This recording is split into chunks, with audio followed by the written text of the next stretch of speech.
Hello everyone, this is Atchash Gurlu, one of the co-founders of Zeytin Olive Oil, Zeytin Olives of Troy, hence the name, and we're now literally standing in where Achilles walked thousands of years ago. I want to show you one important thing, but before I just want to briefly talk about history a little bit.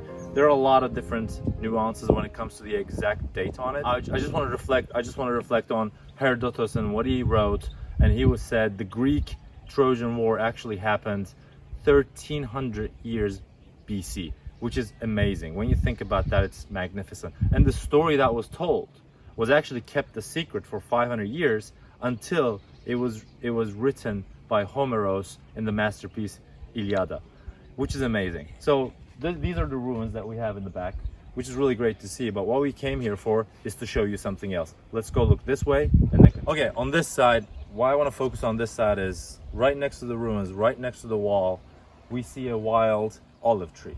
So this is particularly important because we keep on saying it's Zeytin Olives of Troy, and we always kind of stress that heritage and how these trees, these fruits are actually native to the region. Not only native, these are actually wild trees. So no one came and planted these trees bringing from A, B, or C region.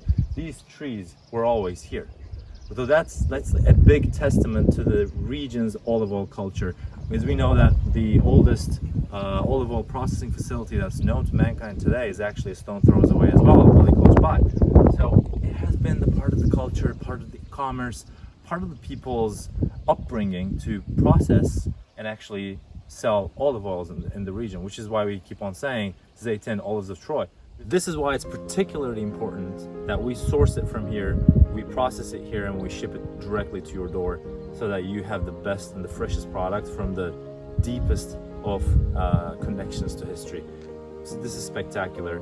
We love sharing this experience with you. Hope you guys enjoy it. Hope you guys purchase one. Taste it for yourself and see it for yourself. Share it with your loved ones and families.